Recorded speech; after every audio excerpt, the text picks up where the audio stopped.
অন্য এটা ভাল খবৰ আপোনালোকৰ মাজলৈ লৈ আহিছোঁ। Guwahati high court JAA recruitment 2025 junior administrative assistant to 367 post online apply মুকলি কৰা হৈছে। ইয়াতে Guwahati high court JAA recruitment 2025 the Guwahati high court has release ইয়াতে নটিফিকেশ্যন মুকলি কৰা হৈছে। ইয়াতে অৰ্গেনাইজেশ্যন নেমটো গুৱাহাটী হাইকোৰ্টৰ ফালৰ পৰা এইটো নটিফিকেশ্যন মুকলি কৰা হৈছে।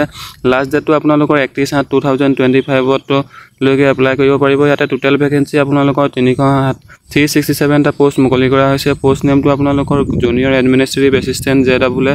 ইয়াতে মোড অফ এপ্লিকেশ্যনটো আপোনালোকৰ অনলাইন যোগেৰে হ'ব। কেটেগৰীটো আপোনালোকৰ অল আছাম গভৰ্ণমেণ্ট জব হ'ব। ইয়াতে আপোনালোকৰ জব লোকেশ্যনটো অল আছাম দিয়া হৈছে। ইয়াতে আপোনালোকে অফিচিয়েল ৱেবছাইটত ভিজিট কৰি পিনি আপোনালোকে অধিক তথ্য জানিব পাৰে।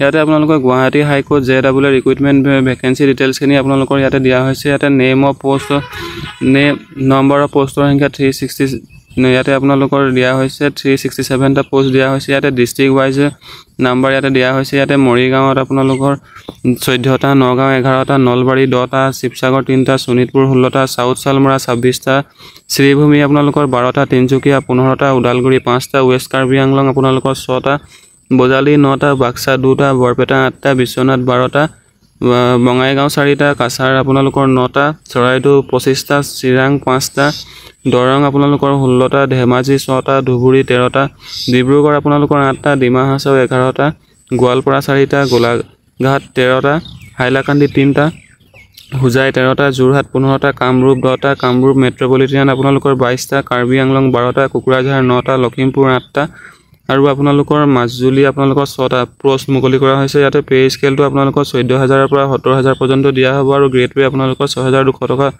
পে কৰা হ'ব। ইয়াতে এলিজিবল ক্ৰাইটেৰিয়াটো আপোনালোকৰ সম্পূৰ্ণ দিয়া হৈছে। এজ লিমিটেড আপোনালোকৰ দিয়া হৈছে। ইয়াতে এজ ৰিলেক্সেশ্যন আপোনালোকৰ কেটেগৰী ৱাইজ দিয়া হৈছে। আপোনালোকৰ এজ লিমিটটো আপোনালোকৰ মিনিমাম 18 বছৰৰ পৰা 40 বছৰৰ ভিতৰত হ'ব লাগিব আৰু এজ ৰিলেক্সেশ্যনটো ইয়াত দিয়া হৈছে। ST সকলৰ বাবে 5 বছৰ, SC সকলৰ বাবে 5 বছৰ আৰু অদাৰ মানে আপোনালোকৰ অদাৰ বেকৱাৰ্ড ক্লাছ OBC সকলৰ বাবে 3 বছৰ প্লাছ ইয়াতে ৰেহাই দিয়া হ'ব। যিসকল PWBD কেণ্ডিডেট আছে তেওঁলোকৰ বাবে 10 বছৰ প্লাছ ইয়াতে দিয়া হ'ব। ইয়াতে এডুকেশ্যন কোৱালিফিকেশ্যনটো ইয়াতে দিয়া হৈছে। ইয়াতে আপোনালোকৰ এডুকেশ্যন কোৱালিফিকেশ্যনটো যদি আপোনালোকে ইয়াতে কেণ্ডিডেট গ্ৰেজুৱেট যদি হয় আপোনালোকে ইউনিভাৰ্চিটি গ্ৰেণ্ট কমিশ্যনৰ ফালৰ পৰা হয় তেতিয়াহ'লে আপোনালোকে ইউনিভাৰ্চিটি আণ্ডাৰত যদি গ্ৰেজুৱেশ্যন কৰা হয় তেন্তে আপোনালোকে এই পদৰ বাবে এপ্লাই কৰিব পাৰিব। ইয়াতে এপ্লিকেশ্যন ফিজ জেনেৰেল কেণ্ডিডেটসকলৰ বাবে 500 টকা পে' কৰিব লাগিব। OBC কেণ্ডিডেটসকলে 500 টকা পে' কৰিব লাগিব। ST কেণ্ডিডেটসকলৰ বাবে 250 টকা পে' কৰিব লাগিব। SC কেণ্ডিডেটসকলৰ বাবে 250 টকা আৰু যিসকল PWBD কেণ্ডিডেটসকলে হয় তেওঁলোকে পে' কৰিব নালাগে। তেওঁলোকৰ কোনো ধৰণৰ পে'মেণ্ট ফিজ দিব নালাগে। ইয়াতে পে'মেণ্ট মোডটো আপোনালোকৰ অনলাইন যোগেৰে হ'ব। আপোনালোকৰ পে'মেণ্ট মোডটো আপোনালোকৰ debit card, credit card, online net বেংকিঙৰ বা যদি UPI আছে তেন্তে UPI যোগেদি আপোনালোকে কৰিব পাৰে। ইয়াতে চিলেকশ্যন প্ৰচেছটো আপোনালোকৰ ষ্টেজ 1ত আপোনালোকৰ কমন এণ্ট্ৰেঞ্চ টেষ্ট হ'ব। আপোনালোকৰ ৰিটেন টেষ্ট হ'ব। ইয়াতে আপোনালোকৰ OMR বেষ্টত হ'ব। ইয়াতে অফলাইন যোগেৰে হ'ব তাৰপিছত ইয়াতে আপোনালোকৰ ষ্টেজ 2টো আপোনালোকৰ কম্পিউটাৰ স্কিল টাইপিং টেষ্ট হ'ব। ষ্টেজ 3 আপোনালোকৰ ভাইভা ভইচ আপোনালোকৰ হ'ব। নেক্সট আপোনালোকৰ ডকুমেণ্ট ভেৰিফিকেশ্যন আৰু তাৰপিছত আপোনালোকৰ ফাইনেল মেডিকেল টেষ্ট অনুষ্ঠিত কৰা হ'ব। ইয়াতে আপোনালোকৰ ষ্টেজ 1ত আপোনালোকৰ OMR বেষ্ট থাকিব। 120 মাৰ্কৰ কুৱেশ্যন থাকিব। আপোনালোকৰ জেনেৰেল ইংলিছত আপোনালোকৰ 50 মাৰ্কৰ থাকিব। তাৰপিছত ইয়াতে থাকিব কম্পিউটাৰ নলেজত 30 মাৰ্ক আৰু এপ্টিটিউডত আপোনালোকৰ 20 মাৰ্ক থাকিব।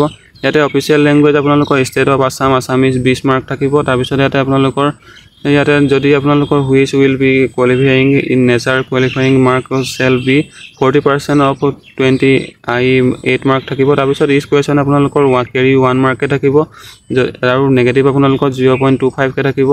ইয়াতে আপোনালোকৰ সম্পূৰ্ণখিনি ডিটেইলছ দিয়া হৈছে। আপোনালোকে যদি অফিচিয়েল ৱেবছাইটত ভিজিট কৰে তেন্তে সকলোখিনি তথ্য পাই যাব। ইয়াতে আপোনালোকৰ ষ্টেজ 2টো আপোনালোকৰ কম্পিউটাৰ স্কিল টেষ্ট 35 মাৰ্কৰ থাকিব। ইয়াতে কম্পিউটাৰ টাইপিং টেষ্ট ইনে টাইপিং এপ্লিকেশ্যন ছফ্টৱেৰ 20 মাৰ্কৰ অনুষ্ঠিত কৰা হ'ব। ইয়াতে আপোনালোকৰ তাৰপিছত ইয়াতে proficiency in word process and spirit test আপোনালোকৰ 15 মাৰ্কৰ থাকিব। তাৰপিছত আপোনালোকৰ ষ্টেজ 3ত আপোনালোকৰ ইয়াতে ভাইভা ভইচ অনুষ্ঠিত কৰা হ'ব। ইয়াতে আপোনালোকৰ 15 মাৰ্কৰ অনুষ্ঠিত কৰা হ'ব ভাইভা। তাৰপিছতে আপোনালোকে ইয়াতে তললৈ স্ক্ৰল কৰিলে আপোনালোকে লিংক পাই যাব। ইয়াতে লিংকত আপোনালোকে গৈ এপ্লাই কৰিব পাৰিব। ইয়াতে আপোনালোকৰ ষ্টাৰ্টিং ডেটটো আপোনালোকৰ 15/7/2025ৰ পৰা অনুষ্ঠিত কৰা হ'ব। আৰু আপোনালোকৰ ক্লোজিং ডেটটো আপোনালোকৰ 31/8/2025 লৈকে আপোনালোকে অনলাইন আবেদন কৰিব পাৰিব যদিহে আপোনালোকে অপেক্ষা কৰি আছিলে গুৱাহাটী হাইকোৰ্টৰ ভেকেন্সিৰ বাবে তেন্তে অতি ভাল খবৰ আপোনালোকে এই পদৰ বাবে এপ্লাই কৰিব পাৰিব কোনো ধৰণৰ আপোনালোকে যাতে দেৰি নকৰাকৈ এই পদৰ বাবে এপ্লাই কৰিব পাৰে সেইবাবে এই চেনেলটোত আপোনালোকৰ আগতীয়াকৈ আপডেট দিয়া হয় আপোনালোকে যদি চেনেলটো নতুন আছে তেন্তে চেনেলটো সাবস্ক্ৰাইব কৰি দিব আৰু শ্বেয়াৰ কৰিব যিমান পাৰে ভিডিঅটো যদিহে আপোনালোকে অনলাইন কৰাত কিবা অসুবিধা হয় তেন্তে আপোনালোকে যদি অধিক তথ্য জানিব বিচাৰে তেন্তে আপোনালোকে কমেন্ট যোগেৰে জনাব পাৰে আপোনালোকক ফুল ইনফৰমেশ্যন আৰু অধিক তথ্য আপোনালোকক প্ৰভাইড কৰা হ'ব আপোনালোকৰ জব ৰিলেটেড আপোনালোকৰ এই চেনেলটোত সকলোখিনি তথ্য দিয়া হয় ইণ্ডিয়া বা অল আসাম বা সকলোখিনি তথ্য দিয়া হয় আপোনালোকে যদি চেনেলটোত নতুন আছে তেন্তে চেনেলটো সাবস্ক্ৰাইব কৰি দিব ধন্যবাদ